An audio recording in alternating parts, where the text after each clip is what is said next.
there, good evening. Welcome back to Celtic Order podcast. As always, I'm Steve O'Mar, and it's a late and it's a highly disappointing one that we've got to talk about here because it was, in fact, Braga 2, Celtic 0 in match day 2 of Celtic's, second class venture into Europe, which is, of course, the Europa League. I think late last night when we came on and broke the news, of course, about the silence being broken, the board extending that invitation to the fans collective, I wouldn't necessarily say it was anything to get overly excited about, but it was a wee bit of positivity late last night that maybe made you think that the mood music around about the stadium today would have been a wee bit different because we obviously scrapped that silence. We thought, right, okay, here we go. That's going to be a shot in the arm with the fans. That's going to be a shot in the arm with the team. And this is a great opportunity to really fire on, get some points on the board. But I know we've got a draw, but I mean, get some proper points on the board, start to climb that table in the group, and hopefully build on what we thought was the green shoots of progress, albeit the result wasn't there against Hibs last weekend. But once again, we were served up some insipid, turgid, embarrassing, cowardly. You can throw all the adjectives at it. It was substandard, red raw, embarrassing. And we find ourselves going down to a, let's face it, bang average and a team in their domestic form that are very much in turmoil and want rid of their manager. But yeah, it's okay in a Celtic because you can turn up these days against Celtic and you can make yourself look good and you can walk away with some points. Hopefully, this is not going to be a sign of things to come when it comes to this European group, because if you look at the teams that we've played so far, including one of them being at home, it's pretty damning because there's better teams to play. Let's just put it like that. And of course, you're taking nothing as a given when it comes to Celtic at this moment in time. So what I will say is strap yourself in because there is going to be some very strong words coming up your way. And I know you don't like the negativity, but tell me, please, in the comments, if you could have sat there and you could have watched that and you could see any genuine thought in your head that that was acceptable, please do share because I need that bit of positivity in my life. Let's just take the VAR thing aside. It's a shambles. We will cover it. But let's get down to basics here. Let's start talking about that performance in detail. And let's see who is accountable for it. Well, anyway, before we get into all the doom and gloom, before we get into the dissection of that terrible, honking, absolutely red-rotten performance, do a wee bit of housekeeping as always. Welcome back to the channel. We really appreciate all the people who have subscribed to the channel lately. The numbers have been soaring. Thank you very much. It means the world to us. It really does. If you're a continued subscriber, thank you very much. You are the lifeblood of this channel. You keep it going. You give us a purpose to do it. But if you're new and if you haven't subscribed yet, hit the subscribe down below because it costs you nothing. All the Celtic World Orders content is 100% free and it will continue to be so. If you want to help out the channel, you can, like the bold 420 somewhere who is in the original, the very first CWO member. It's just a wee donation. $1.99 helps the channel, the equipment, the overheads, because we are still actually running this channel on a loss. It's not about the money, it's for the love of the game and it's for the love of the Celtic. And as we say, we are here and we are always here. Win, lose or draw, through thick or thin, we'll be here to talk about it. Catch us elsewhere on our usual social media platforms, X at CWPod 1888, TikTok, Spotify, Blue Sky. You know it by now. Go and check them all out. Even that Instagram is coming around. So, let's get down to the mucky business of talking about this. Now, I actually want to try something a wee bit slightly different for this one because I sat there and I thought I'll keep my powder dry because we know that the other team in Glasgow just failed a defeat as well. And I thought I'll wait until they've played because I don't want to be, infested with Rangers supporters in the chat and having a go because I expected them to get beaten. I was like, well, let's go on. We're both crap. So when we inevitably have both been beat, nobody can throw shit at anybody because you're as bad as each other. And I tell you what, on that, it actually makes me think if you are Hearts and you are Tony Bloom, you are probably licking your lips right now at how bad Celtic and Rangers are. If ever there was a time for a bona fide challenge in this league, by God, it's now.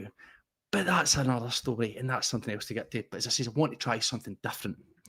So rather than what we normally do here and go blow by blow, we will talk about upon the performances, we will talk about the accountability, we will talk about the manager, we will talk about decisions.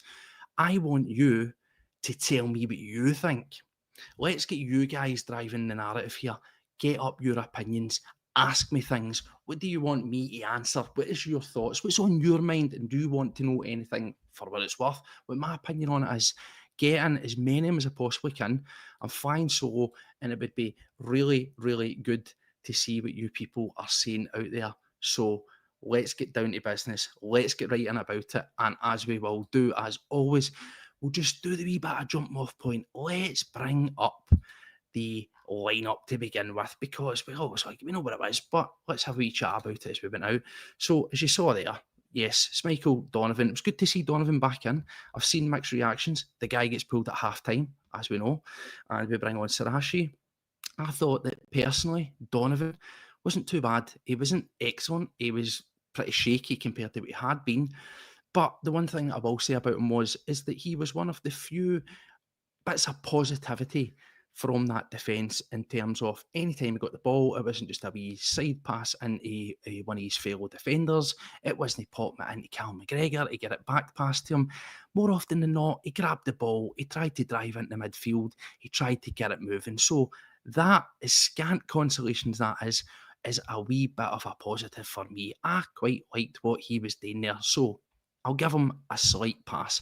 Carter Vickers Scales.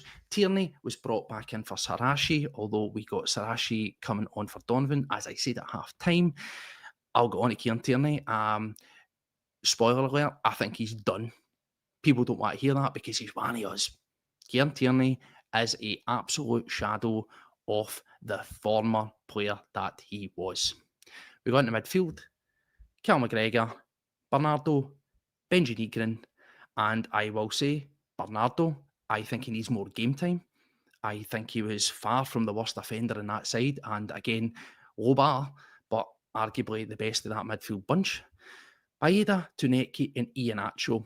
Tuneki, gold star, the one shining light in this team. Iheanacho, equally, I'll give you a pass, mate, because you didn't have great service, but you've done as best as you could. And we'll go on to the disallowed goal, which I think was perfectly fine.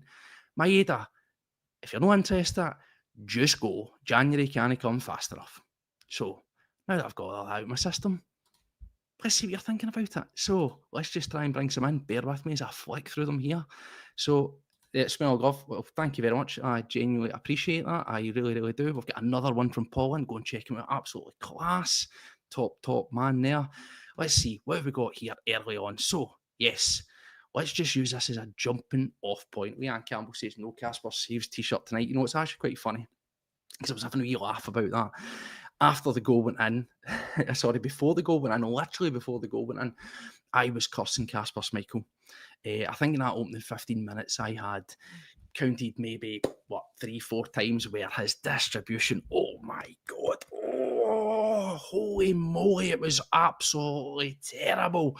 And one of my friends, Steve-O, who was in the chat, Steve-O, good to have you in here, brother, messaged me and said the exact same thing. He says, mate, you've got a Casper Saves t-shirt. I says, I know, Casper, he still saves, but his distribution's crap. And then guess what happened?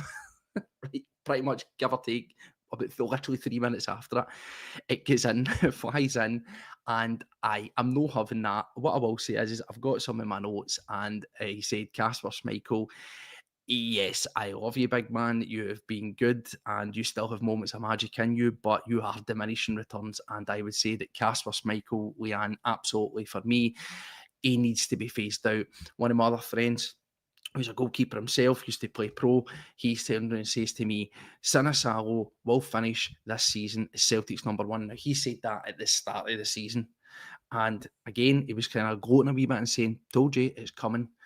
And there's no harm in doing it, because we could go through this whole team. We could pick out many, many people. We will do.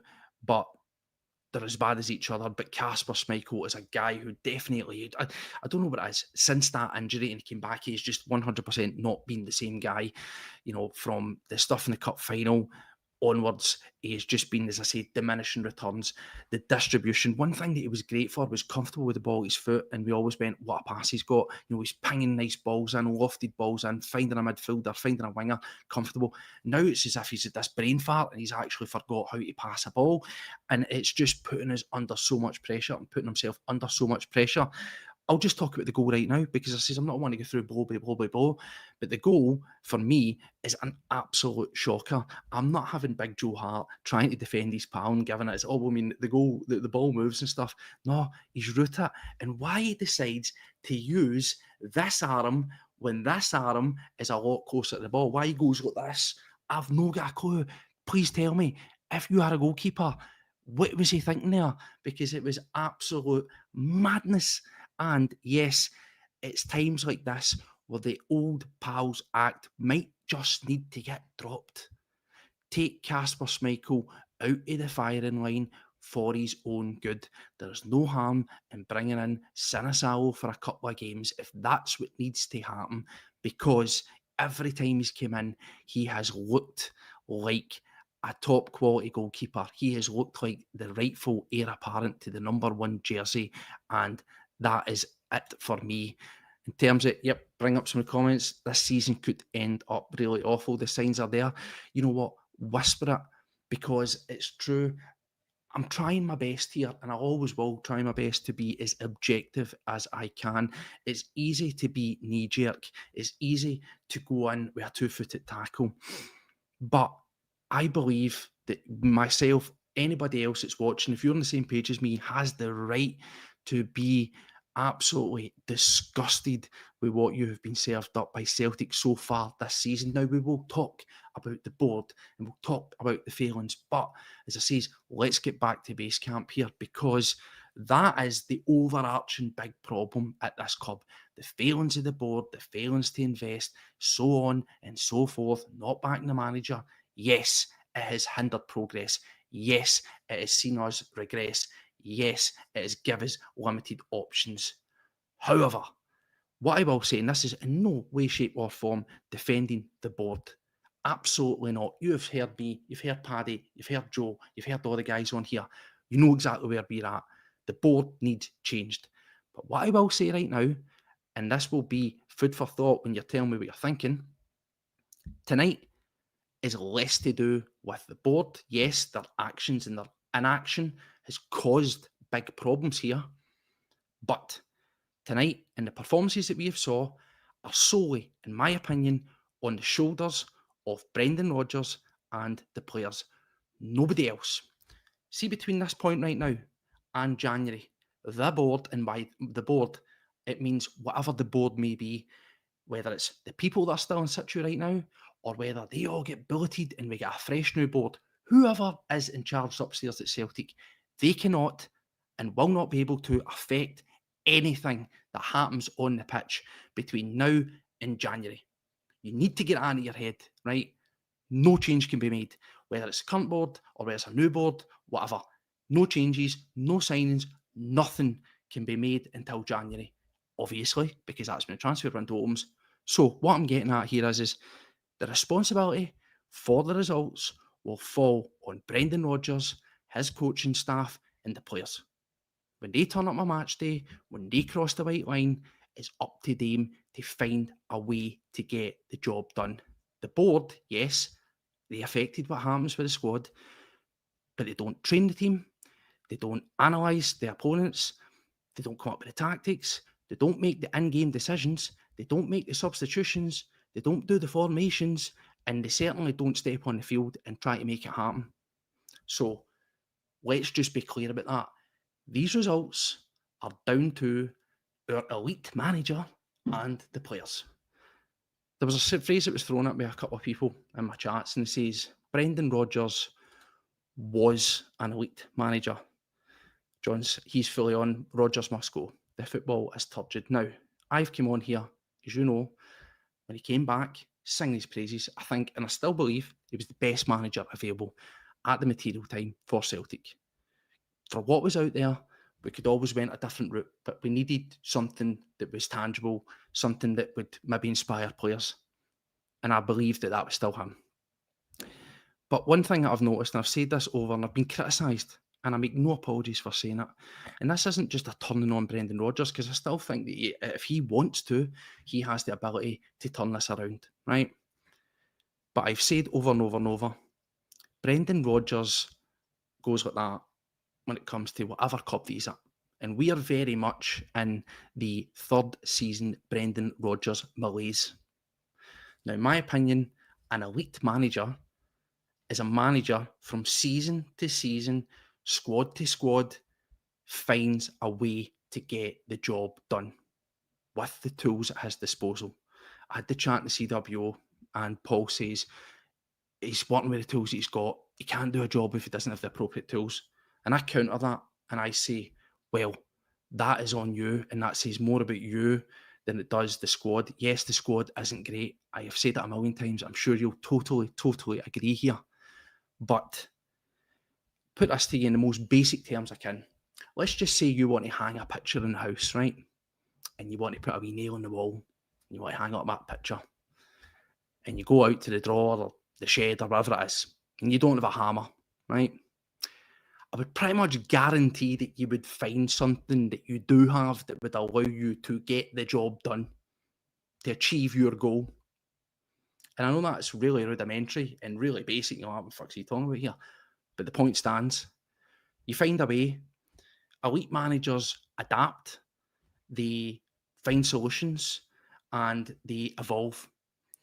See if you don't have the players, or you don't think you've got the players to play a certain way and a certain style, then it's sheer ignorance, it's arrogance, and it's foolish to continually try and force an issue if you don't have the personnel to achieve it. Brendan Rodgers does not look interested in the slightest to think of a change of formation, to move around the pieces, to try something different, to basically throw everything in the kitchen sink at it and see if it returns. Now, I am going to go on a tangent here. Again, a lot of people hate this. And I know they get beat, and I know their manager's a joke. But I'm just using as an example. Rangers were getting hammered 2-0 at half-time. So their manager, as much as a full and low quality is, he's nowhere near Brendan Rodgers' quality. But I'm just making a point. Knew he was in trouble, so he made drastic changes. And they finished the game with 3 strikers on the pitch, right? Chasing the game, they get a goal, and they nearly scrape one through, right? Now, didn't come good, but the point is, it's realising that something's not working and trying to get the job done. Brendan Rodgers refuses to get the job done. And to that end, for me, Brendan Rodgers has to take a right good look at himself. People don't want to do that. But please, let me know what you think there. I'll bring up some of your comments here as we go through. Craigie saying, where do we start? Exactly. Absolutely. Where do we start? And we've already covered, Jazz, you're saying what was going on in Casper's brain. Absolutely a total and utter shocker. So Jay's asking, he says, you asked for positive, Steve. How about no Yang tonight? Does that make me... Do you know what? Aye, it was a positive, but, come back to what I just said there. Is absolutely terrible as I think Yang is, you could have at least chucked the money. I mean, come on, it was getting absolutely desperate. A couple of people are talking about here as well. Plunges saying about Maeda looks as if he's down tools. And yes, I totally agree. I think that when we seen him against Hibs, I thought he looked relatively live. I thought that he was putting about some bit of energy. There was short bursts, but you can tell when somebody's checked out. Now, what is interesting, and again, he's a professional footballer. I think, again, like managers, he needs to adapt, but he finds himself playing in his 4th position again this season already. We've had him at left, we've had him at centre, we've had him at right, and then we fire him back almost as a wing, almost like a full right back situation. Mental. He's just getting mashed about the park, and he should be getting up for it, but he cut a figure who's a guy who is completely no interested whatsoever. we've heard all the excuses. We've heard people turning around and saying stuff like, oh, take him time. He was checking out. He emptied out his locker. He had made his peace that he was leaving. It's hard to get straight back into things. Well, I tell you right now, he's obviously, I imagine, got some level of assurances that come January, you can go, you will be sold. But depending on where he actually sees his career going, see if you think you're going to get a move to Brentford, mate, and you're going to get into the Premier League playing the way that you have since the start of this season, you've got an absolute other thing happening. There's a lot of Sinisalo things. Stevie is saying, yep, absolutely, that's getting in there. The elephant in the room, Casper, yep. Again, Craigie, Sinisalo, welcome to the number 1 jersey. I cannot disagree with that whatsoever. You know, there's a few other things that are coming in here. John Coyle saying the team will hemorrhage points this season. Well, here's an actual couple of concerning wee things that I came across when I was looking at the fallout for it.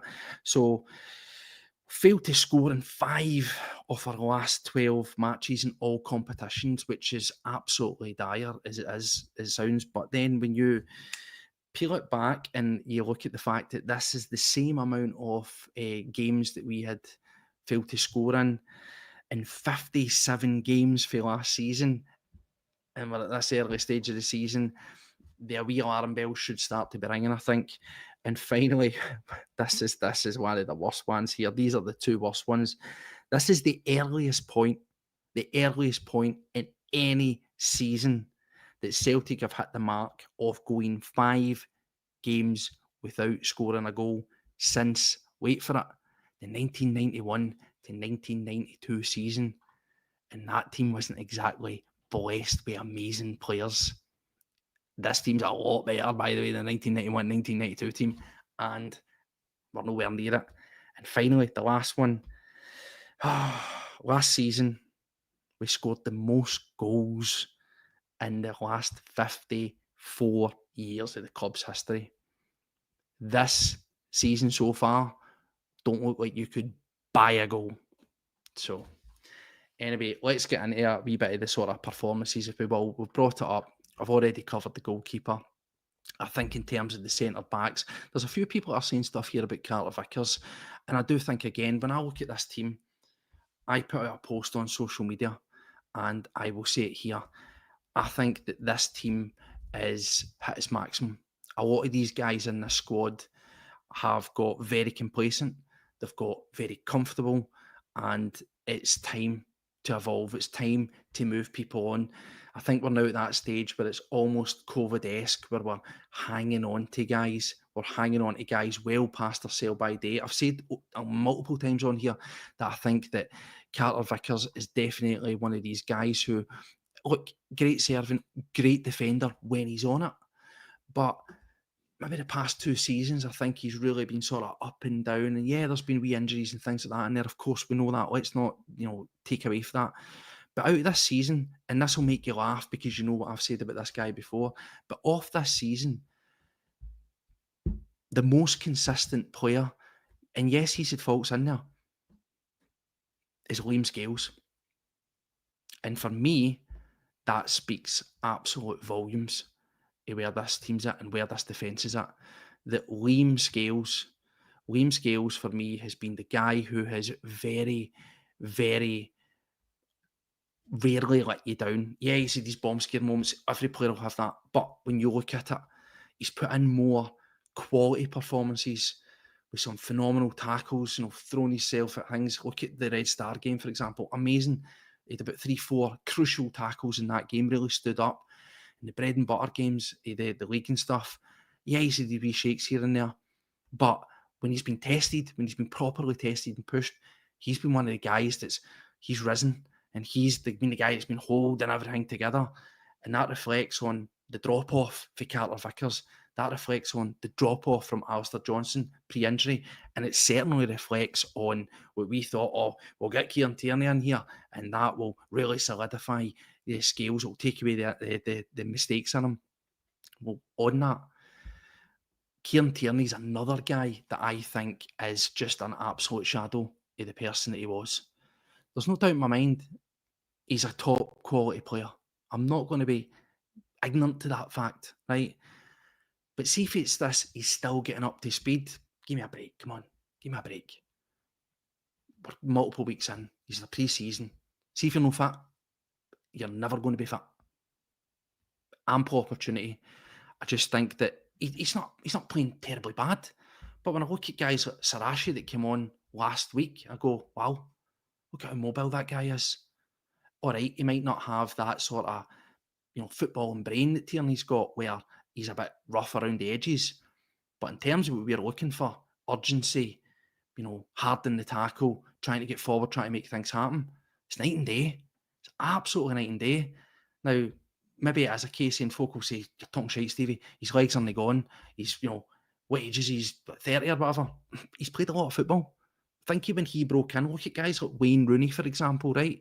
Prime, brought in, played hard and fast every single week in, week out. And see when he got to the same Kieran Tierney type age, he was going downhill as well.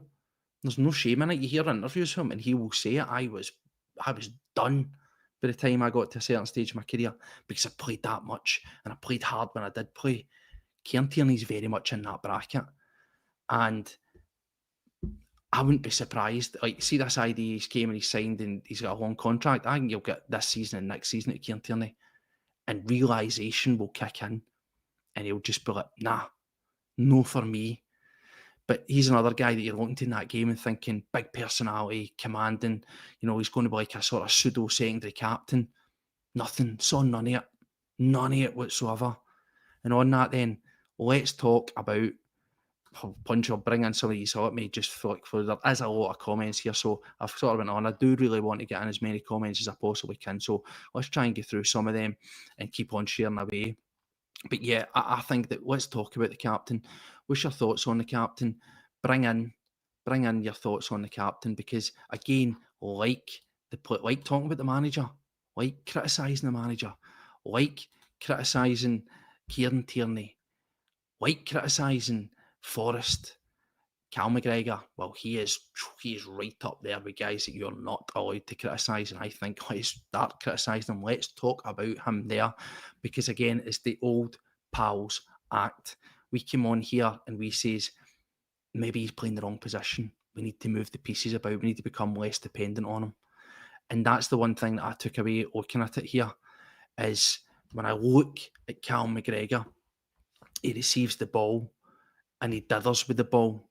Now, Bernardo, I'm not saying was amazing by any stretch of imagination, but what I kind of did like about him was when he got the ball, he at least tried to move it forward, right? Very rarely, by comparison to those about him, would they have just passed it back to the defender or out to the side.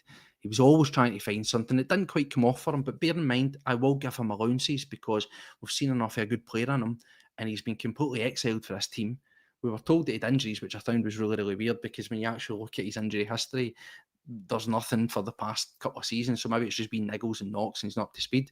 But I think you need to get him in and he needs to show more and get more game time. And I think he will start to get better. But Cal McGregor, quite frankly, he just needs a rest. Maybe he really just needs a rest. And I thought that when he dropped the Scottish thing and he stopped playing for Scotland, that you were going to get almost like a Scott Brown-esque kick on, where he was going to be completely rejuvenated. He was going to have more time on downtime when the internationals were on, and you were going to see this evolution of him. Exactly, Duncan. He was so deep in the game, but so deep that it wasn't as if he was sitting in front of the defence and protecting them at times that Braga, who again aren't a great team, were really, really getting through. He was super, super deep, but I think it was just because he wanted to be the first guy to get the ball. I don't think it, because I didn't see the deepness of his game affecting anything. He wasn't, as I say, stopping attacks, stopping the opposition getting through. He wasn't dictating the play from a deep position. He was just doing the exact same thing that he does, but being incredibly far back. And he wasn't covering the blades of grass. He wasn't covering the distance, and again, we're just talking about that. We spoke about Tierney, but restaurant of you, Daniel saying it's a prime example of why we shouldn't play him. And here it's an absolutely great point on whilst we're on. Rodgers won't drop McGregor because it's almost taboo. It's like, look at again, and I'll keep using it as an example because it's the prime example. Look across the city. James Tavernier, absolutely rotten for God knows how long. Every manager played him. Oh, you can't do club captain, No, you need to just get away from that. Do you know what I mean? You need to get away from that sort of familiarity thing. You need to make sure that people are going to be forced out their comfort zone, that they're going to realise that they are just another body in there. A captain's influence, you should be big enough that if you feel, and I say if you feel, of course, any player, you speak to a player and go, "Do you think you're playing rotten?" They're never, unless I don't know, there maybe somebody out there that will be brutally honest, but I highly doubt they're going to turn and go, aye, I know, I could be doing better, right? They're not going to do that, because once you show a level of weakness, then that's your tease out. But leadership quality, captain material, isn't just for me about being on the park. It's not just being about on the park and wanting to be the guy with the armband and orchestrating or pointing or whatever it is that you do, commanding authority on the pitch, which I don't think he does, by the way. He'll have respect. He will have respect based on what he's done and his longevity at the club. Do I think he commands respect? I think he's got, and I'm not saying that, it sounds a bit Daisy the Old. I'm not saying you have to fear your captain, but I feel that he's got a real dominant streak where folk are, the captain's there, no, don't want to let him down. No, I don't. I think it would be more, I'm sorry to let you down, mate. So rather than being scared, if you've put in a stinker, being scared to see your captain because you've done wrong. I don't think he has that. But digressed away, a captain for me is being big enough to realise if you are partly hindering what's going on in the squad. Because your influence is overarching everything. Yes, if you're on the pitch, you need to influence, but we always hear about behind the scenes, in the dressing room and things like that. And that's where he needs to be. He needs to have an honest conversation, perhaps, with the manager and just be like, look, I haven't been on it. That's on me. And then come to a conclusion of what they need to do. But then Big Dom saying, imagine how much slower the team would be without McGregor. I completely disagree with that. I actually think Cal McGregor is the number one, with a bullet, culprit for slowing down Celtic's play. Now, I'm actually, out of morbid curiosity, I think I'm going to go and I'll watch back either that game or I'll watch back another game, and I will solely watch Cal McGregor every time he gets the ball, and I will count how many times he passes the ball back or passes it to the side or slows up the game, notably slows up the game. Because I actually think that when he's not in the squad, that there's a wee bit more of freedom. Now, it's been disjointed, we've tried it and we've seen it, but there's less a tendency to be laboured. Everything goes through Callum McGregor. And sometimes when you cut out Callum McGregor, when the first pass doesn't go to Callum McGregor, usually that's when we move the ball faster and we get it out. So for me, I think that's definitely one there. And I agree with exactly what John Coyle saying there. I think that for what it was, I think Bernardo probably was the best there. And ironically as well, yes, I've seen a comment there saying, we bombed out Lager Bielka, and it tells you enough. I'm not going to jump on and say, that tells you about Rodgers, everything you need to know, because Lager Bielka for me, yes, he had a very solid game, right? He had a solid looking game, but it's hard to tell how much that's the Celtic return factor, where I'm going to show them. It comes down to, like I'm saying about certain players, as we're doing right now, it's about that consistency. You can turn up with a fantastic game. You can, and do you know what? It'd be absolutely funny because I believe Barkas will be coming to town. So let's see how he performs. You're probably going to get an absolute gargantuan performance out of him as well. But no, I take that with a pinch of salt. I think that Lager Bielka's performance was simply just that wee shot in the army wanting to come back and improve. But yeah, in terms of McGregor, no, Tony's saying, found out when he does play against better teams, and I saw Leanne had said, and a lot of people don't like it again. This is just, we're shooting the breeze here. One thing I'll always say, I think there's a lot of talent in this squad. I want this squad to do well. I think that we can push on if we get our act together, but it's going to take a collective effort, and people need to find form, reinvest, and more importantly, I think the manager needs to do, and I'll say it, a Neil Lennon-esque performance.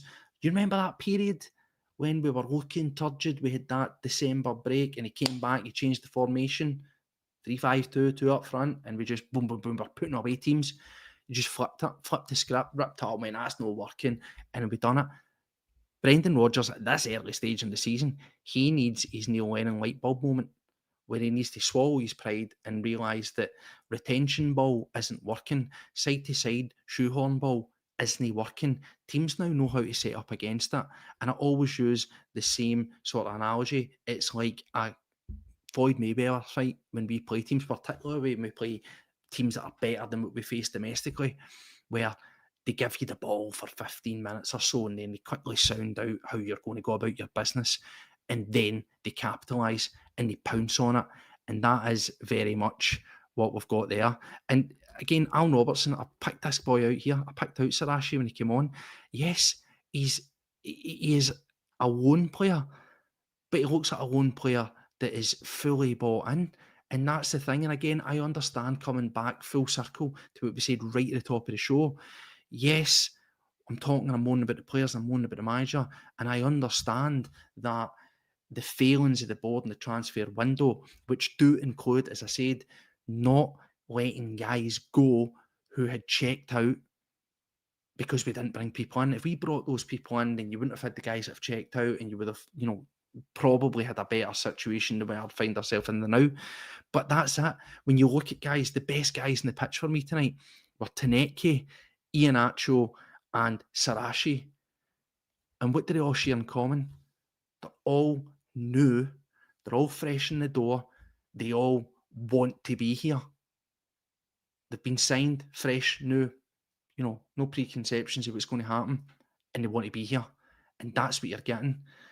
It's just trying to find a way with these other guys who have maybe checked out, that are maybe getting a wee bit stale. And as you say as well, Alan saying, where is Yamada, Inamura and Kenny? Well, Kenny's sitting on the bench. But again, when you're sitting there looking desperate, it maybe tells you absolute volumes of what we think or what the manager thinks of these people. I've also heard people say, what about Simpson Pusey? Yeah, what about him? It's clear that there might be an issue there. But I was speaking to a couple of friends about it, and I'll bring this up just for a wee bit of sort of food for thought. Are you trying to tell me, right, because I refuse to believe, I really, really, really refuse to believe, are you trying to tell me whether he's a lone player or not? And I don't misconstrue what I'm saying. I think that I'm championing Donovan. I think that we need to be bringing through these young guys. And I liked what I saw of Dane Murray, and I like to think keep them in there. But are you trying to tell me that Simpson Pusey isn't a better option than Dane Murray? Are you trying to tell me that he's not? Because I refuse to believe it, right? And yeah, he might not want to be there. Maybe he's not a Rodgers signing. But again, this comes back to what I said about using the tools that you've got, Brendan Rodgers. This is what you've got. And irrespective of whether you are sitting there and you don't have a choice. Beggars can't be choosers. You don't have the right, in my opinion, to be picky, to be choosy, to be snobby about who you play and who you don't play.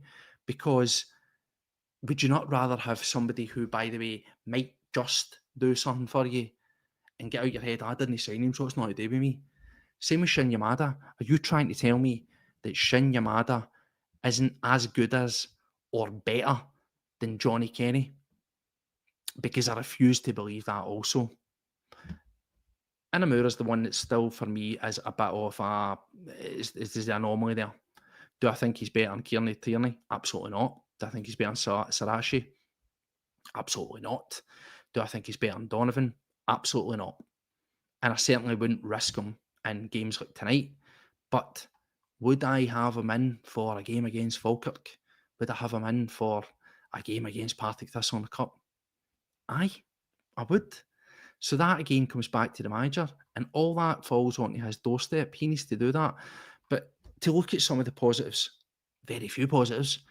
I thought that Iheanacho, I thought that, again, you can see that he's a proper centre forward.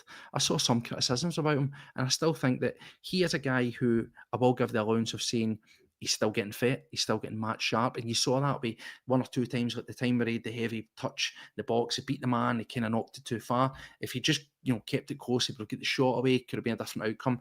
That really is a case of match sharpness for him. He's had a handful of games and been thrust in, and I think what he's shown is that will come.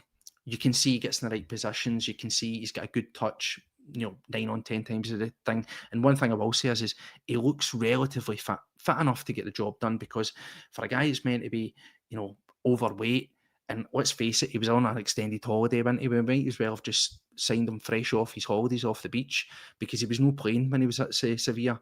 But he was busting a gut. You saw him making that run for the halfway line, right through to the box. He looks relatively fit. So I think that when he's up to speed, there will be good positives coming out of him. One or two opportunities, maybe snatched it through. And of course, we'll cover the one that he does do. And I think it's a fantastic goal. It's absolutely criminal that we don't get that goal. But aside from that, really just Taneki. I thought Taneki, very unlucky, that one where he bursts through, he gets the shot off.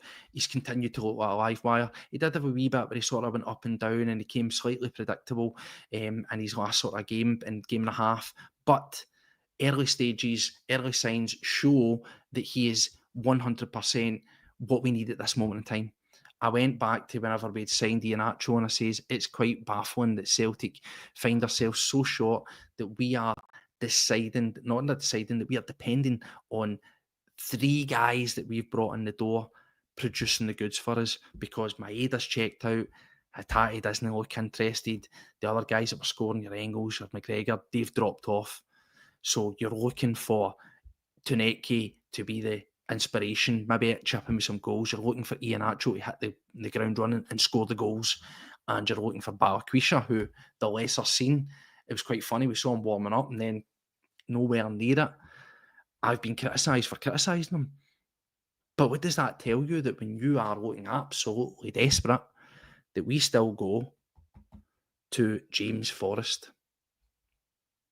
In 2025, we go to James Forrest as the replacement for Maeda. Come on. And yeah, again, I'll repeat, that goes upstairs, that goes on the board, but also reflects on the manager. And it's the old pals act. It's the fear of trying something different. I used the example again, Russell Martin. Guy's a joke, right? But realised it was going titties up, threw on 3 strikers and another attacker, went for it, kitchen sink, doof, and he nearly done it. Now, could have, should have. But Brendan Rodgers will never do that. Brendan Rodgers is too safe. And I find that funny, because Brendan Rodgers is a guy who in past has been happy to stand by his principles and take absolute scuddings in Europe that are all-time embarrassments.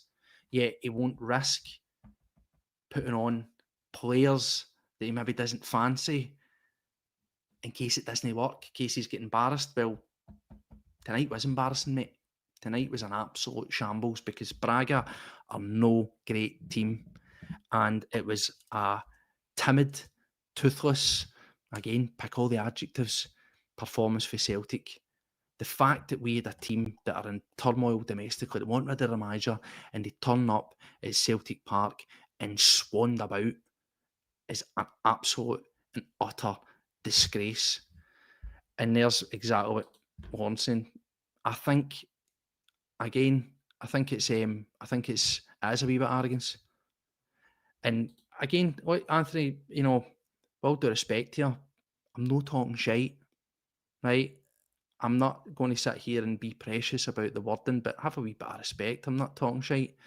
Have a look around the comments. Go and scroll up through your live comments and see the amount of people that also believe that Kieran Tierney is not pulling his weight. It's all about opinions. We welcome counter opinions, and that's why I've brought it up.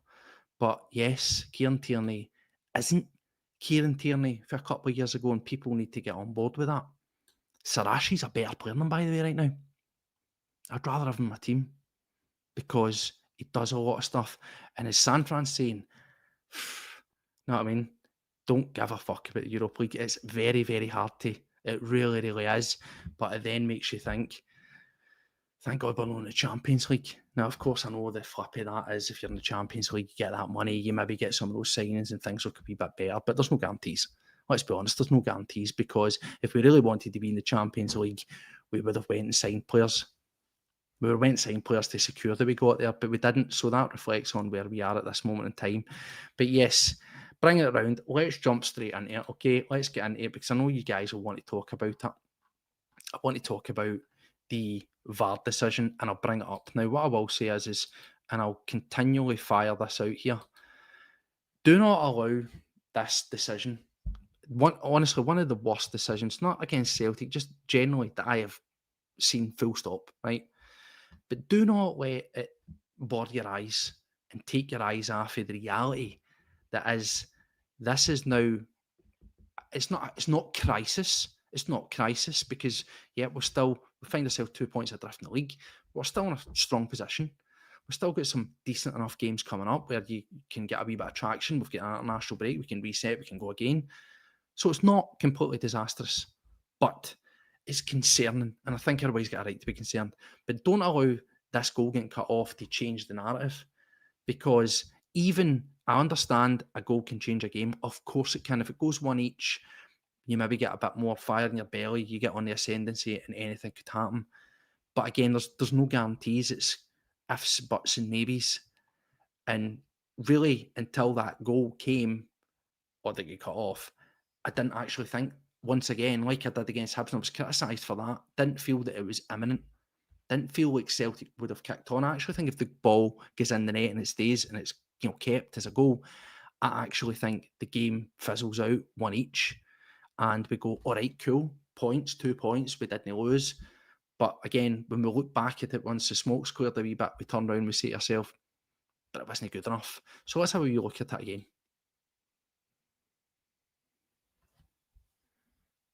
I mean, oh my God, have a look.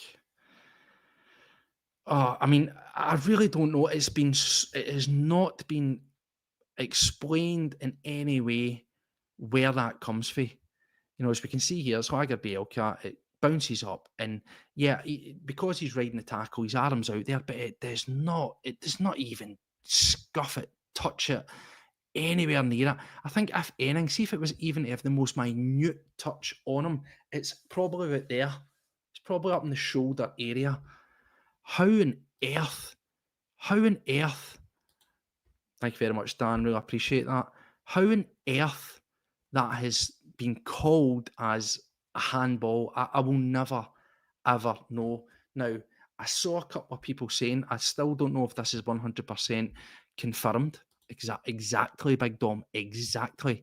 Lauren's saying as well, it didn't. If the ball hits him, it changes course.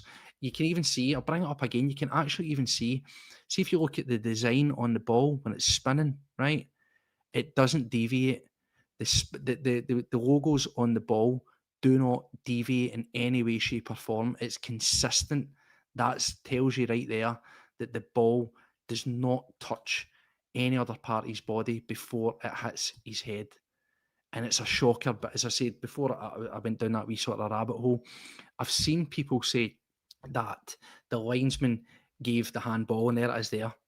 San Fran's saying they gave the ball, they couldn't say conclusively. I think that's going to be the key point there. It's about, can they say 100% conclusively that that ball touches him? I don't know what the technology is like for UEFA in these bigger competitions, but when we see the Champions League, we see offsides and stuff, and they show you that 3D rendered graphic.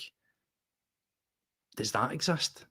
Because they usually show you that to show you points of contact in the Champions League. I don't know, we're not in the Champions League, but still, it's a major UEFA contest that we're in. Usually see that 3D graphic, and it'll show you the graphic, and it'll show point of contact, and goes sort of pulses red to show it. I think, personally speaking, and I get it, this whole conclusively. If you can look at that and genuinely still think there's any level of debate that hits his arm, then I really do think that it's a really sad day, because that should be getting turned over for the basics of what we've just saw and what we've just said. The consistency, the spin of the ball, that's a very clear visual indicator. The ball spinning, the logos are still going the same direction as it comes up. If that touches any part of the body, there'll be a deviation on that, completely 100%. Again, I'm interested to just hear when that one comes out. But for me, I just think that it's an absolute horror bag of a decision there. And it's meant to clear up any doubts, not to ignore evidence. And again, as San Fran said, as I've just spoke about there, it's very much a case of looking at it. Is it 100% conclusive? Well, no. If you want to say down the line, you can look at it. But as I said, we've seen before that there's ways that they do show you for handballs and things like that. But it's a complete and utter enough. And you're spot on, Kevin. This is exactly what I've been saying. It's a horrendous decision. But please never allow that to be a wee comfort blanket to wrap around yourself and sit there and say, that's why we lost the game. That's not why we lost the game. It is 100% not why we lost the game. We lost the game because, once again, we were toothless. We had one guy on the pitch, one guy, Taneki, who was the one shining light in that whole game, the one guy that kept on trying to make stuff happen. I felt sorry for the lad. Gave his all, left everything on the pitch. He should have had a goal, his name. That would have been the icing the cake. He was very unlucky when he powers through and the goalkeeper makes a great save. Felt sorry for him. And then, as I says, Iheanacho, I think, as well. And I think that when you see his reaction, when you see his look of confusion, and then he's sort of, he's angry, that alone tells you everything you need to know about that no touching him, no touching anything other than his forehead. Because if a player gets away with one, you can normally see it in their face, and they normally don't argue or protest much. But absolutely. And in terms of what some people are saying here as well, we've wasted quite a lot of money. And there's another one, San Fran saying, first half at home, not a single shot at goal. It's terrible. It's really, really bad. So on that, how did the actual game look? Well, let's have a wee look at the stats again. The stats are not worth this piece of paper that they're written on there. Not one bit, but let's have a wee look. So there you go.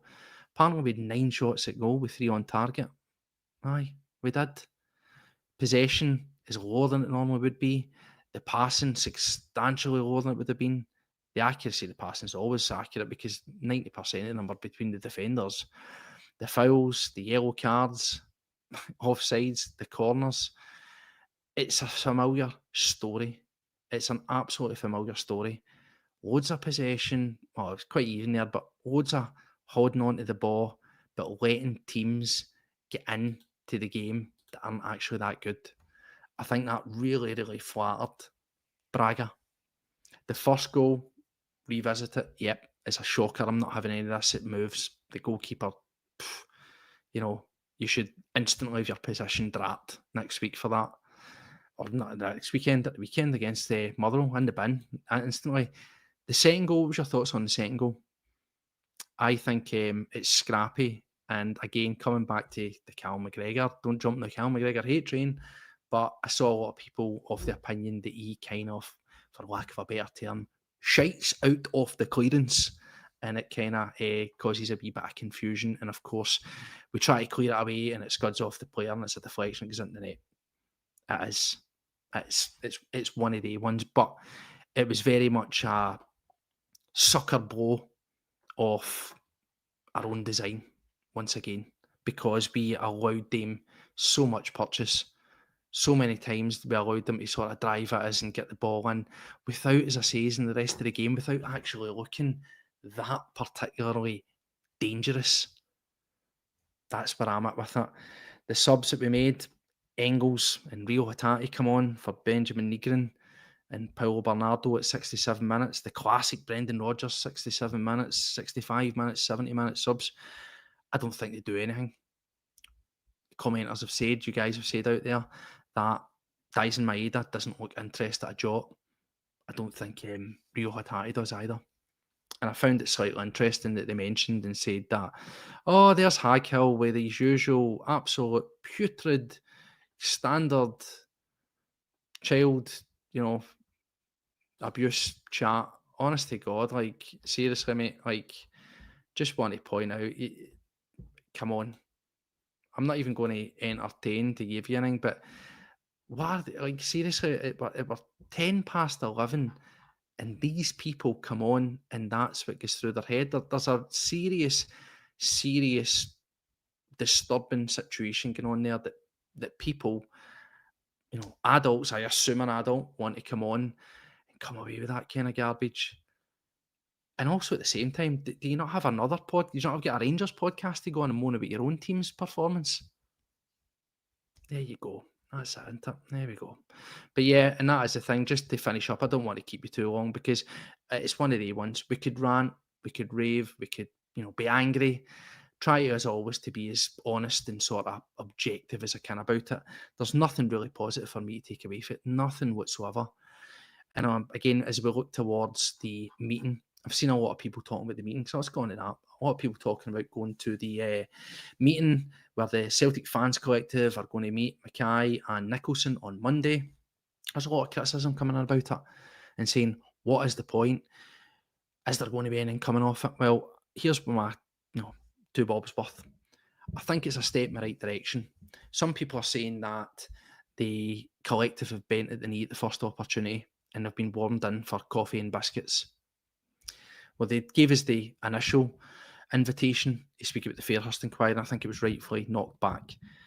We're still waiting on updates regarding it, and we'll feed them into you. But I would imagine that if they have accepted the invitation, that there has been an agenda on certain things and substantially enough information to be spoken about, that its merits going out there.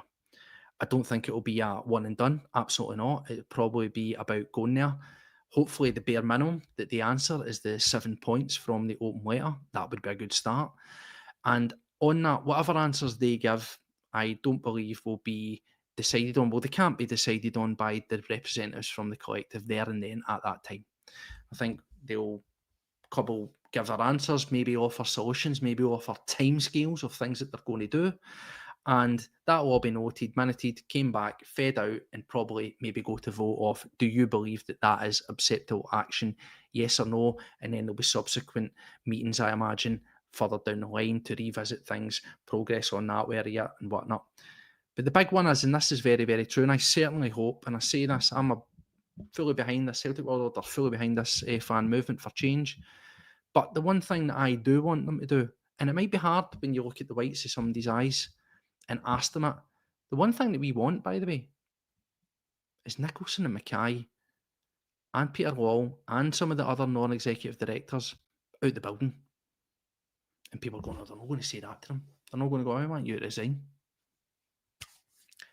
See, if it was me that was doing it, I'd ask them. I'd say that to them. And I think that needs to be said to them.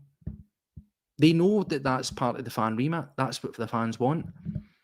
And it would be neglect if you had the audience with these people, as awkward as it might well be, to turn around and say, we think that you, Michael Nicholson, CEO of Celtic, have failed us. Your decisions over the course of this season of the summer, part of your decisions, your inability to act, to be decisive, to move forward, has cost this club excess minimum £40 million in European top table income.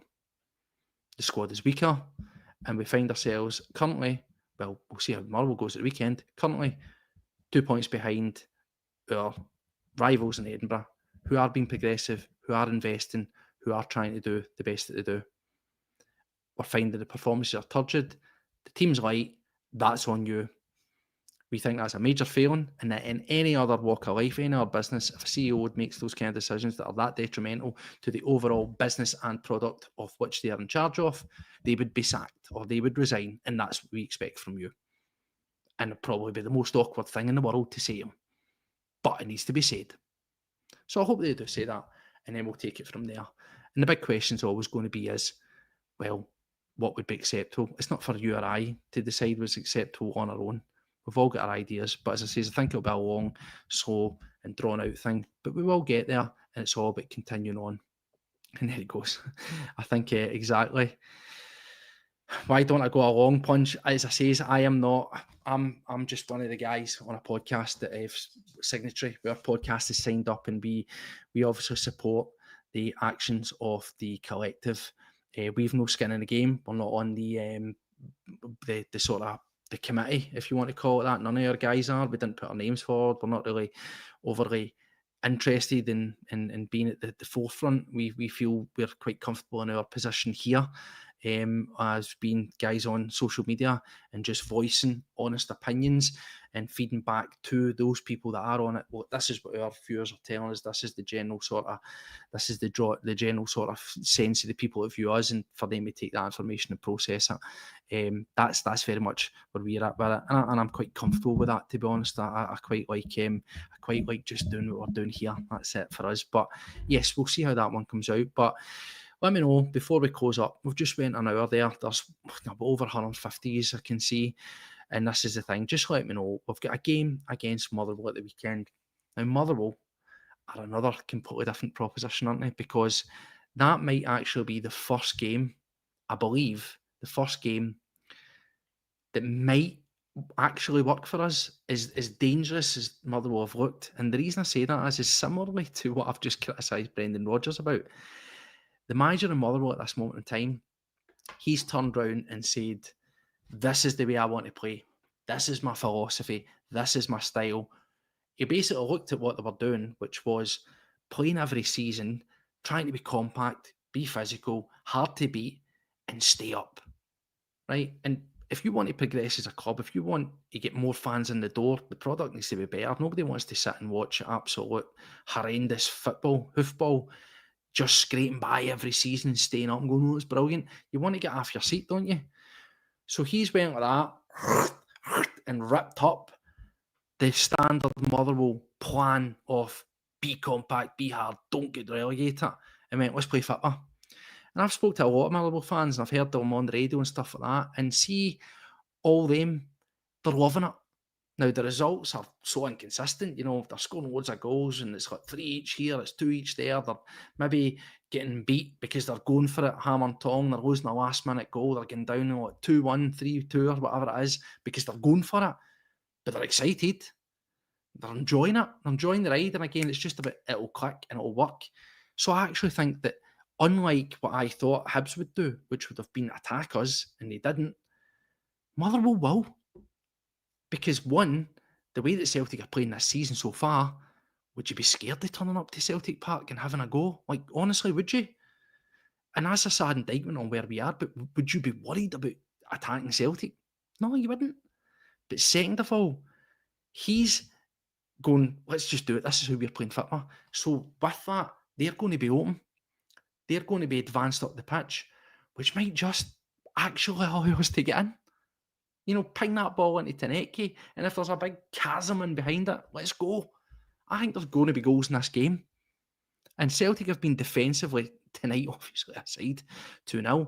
I think we've been pretty solid defensively, which is, again, quite sad, the fact that we've been good defensively, but absolutely impotent up front and nobody able to do any level of potency in scoring the goals. So I think they probably will score. But I also think that they'll be so open, they'll be so hell for leather, that we will get in there as well. So I think we might actually just get, by default, by nature of how shocking, we've been, and how gung-ho they've been, that the game will kind of be entertaining, where you'll get something different, you'll get some goals.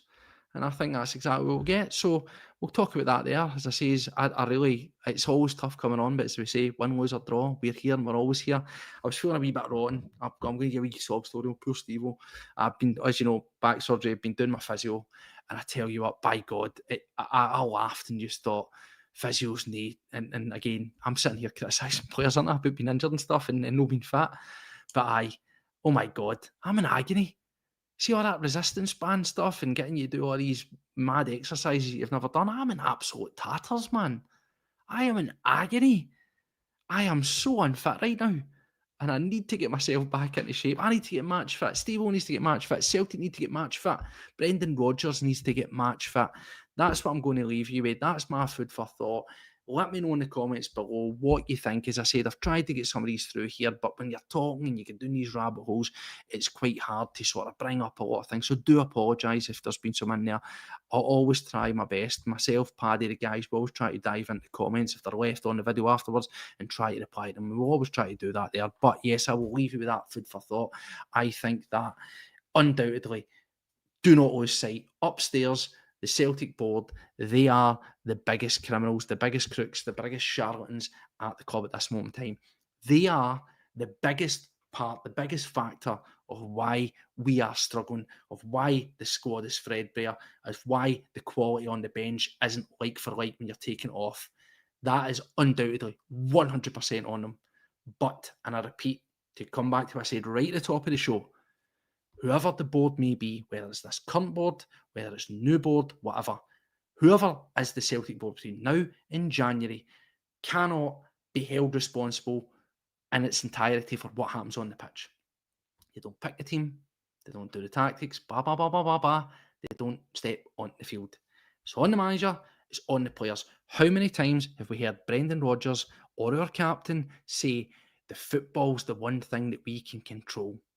When they were asked about the protests, when they were asked about the silences, when they were asked about what was happening with the board, when they were asked about, the squad depth, they've rightfully, because what else are they going to say? Batted away and went, well, we can't control that now. We're not in the Champions League. We didn't sign more players. This is what we've got. Rodgers, it's up to me to find a way. It's up to me to get a tune out of these guys. It's up to me to get the results. Cal McGregor says the exact same thing. Talk is cheap. Words are cheap. That's it. We've got to this stage. We find ourselves 2 points behind Hearts, and there's some tough games that will be coming up. We've went 2 games in Europe, one against a fairly bang average Red Star team, which in hindsight, when you look back on it, I still think felt like 2 points lost rather than 1 gained. But away from home, 1 point, as we've seen last season in the Champions League, can be invaluable. It's particularly when it's the first game. Give away allowances there. However, you then play a bang average Portuguese team tonight at Celtic Park, at your home, regardless of how many was in that stand, maybe 35, 40,000, it's irrelevant. Because the silence was in the bin, and can you imagine what that would have been like if that silence was in place? By God, oh my God, that would have been a lot harder, wouldn't it have?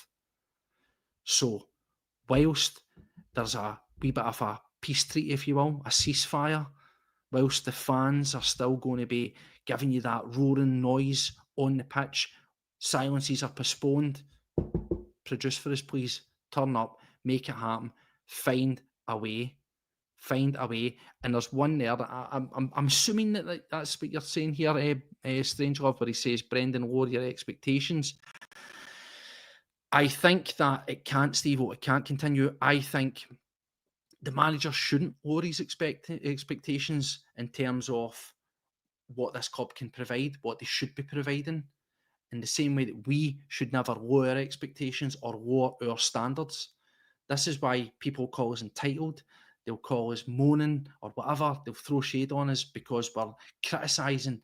We're doing it because in here, we want the best for Celtic. We want the best version of Celtic Football Club on the pitch and everywhere, in every facet of the football club. They say that themselves, be class leading, world class, elite level in everything that we do. Sanfran, thank you very much. That is honestly too kind. Thank you very much. Everybody that's chipped in with donations and stuff like that, yeah, I really appreciate it. Genuinely, we're always humbled, as I say, and we're not in this for the money because we make nothing off it. It costs us more. But thank you. It does help. It'll definitely help with some of the overheads for that. So thank you very much. And yep, I did. That's it. As you say, just quoting how he thinks. Yeah, I agree. And that's the thing. We shouldn't. And I've been often a wee tangent because obviously I want to give thanks to our members and our viewers that have been so generous tonight. But yes, it can't continue. And the manager and the fans should never settle for second best. Never settle for a second-class product on the pitch. Never settle for turning up in the stadium being in disarray and it being an absolute tip, as we done in our video. Again, thanks for the response to that video. But what he should do is adapt. As I said, coming back to that staffed wee analogy I gave, that wee a comparison. You want to put a nail up in the wall to hang a picture in the house, you don't have a hammer, you find something and you make it happen to get the job done. That's what the manager needs to do. He's, I believe, maybe on, say, about £3 million a year. He needs to start, earning his crust. He's had it comfortable and he's a well-paid man. And unfortunately, at this moment in time, he's serving us up absolute dross. I do believe that he is still a very good manager. I'm not going to say that at this moment in time he's elite because he's not acting elite, but he will prove to me what he's all about in the next couple of games. And I expect get past Motherwell at the weekend and then fire on, recalibrate, come out of the international break, maybe a new way to play, a new plan, a plan B, maybe even a plan C. That would be good, wouldn't it? So let's see what the weekend brings. Thank you, everybody, for joining us. Take care of yourselves. If you haven't done already, hit the subscribe button. We'll be back in due course. And as always, hail, hail. We'll see you later. Bye-bye.